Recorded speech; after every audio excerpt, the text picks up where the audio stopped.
guys! Welcome back sa channel ko. Ngayong araw, pag-uusapan natin ang kwento sa likod ng isa sa pinaka-nakakatakot na horror films sa kasaysayan, The Conjuring. Pero alam nyo ba, mas nakakatakot pa ang totoong nangyari sa likod nito kaysa sa pelikula. Bago tayo magsimula, siguraduhin na mag-subscribe kayo at i-like ang video na ito. Ready na ba kayo? Patayin na ang ilaw, Tara. Simulan na natin. Noong 1971, lumipat ang Perron family sa isang lumang farmhouse sa Harrisville, Rhode Island. Ang bahay ay higit isang siglo nang nakatayo. Maganda sana, pero hindi nila alam na may madilim na kasaysayan pala ang bahay na ito.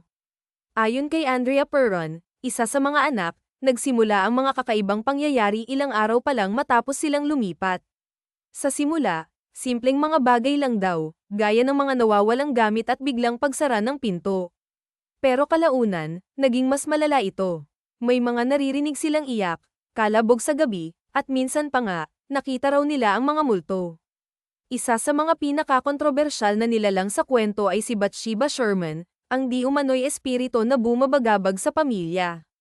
Ayon sa mga kwento, si Bathsheba ay nanirahan sa parehong lupa noong 1800s. Sinasabing isa siyang mangkukulam na inakusahan ng pagpatay sa isang sanggol bilang sakripisyo. Bagamat walang konkretong ebidensya, nag-iwan ito ng sumpa sa lugar. At ayon sa mga Perron, madalas nilang maramdaman ang presensya ni Bathsheba minsan daw, nakakatakot ang amoy, parang bulok na laman, at nararamdaman nila ang mabigat na enerhiya sa paligid.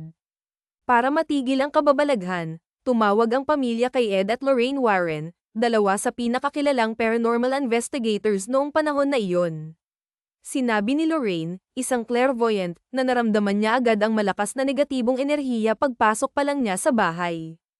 Ayon sa mga kwento, nagsagawa ang mga Warren ng isang seance o ritual para itaboy ang masasamang espiritu.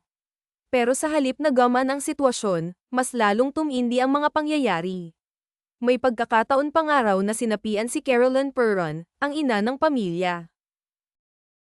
Pagkatapos ng lahat ng nangyari, umalis din ang Perron family sa bahay noong 1980.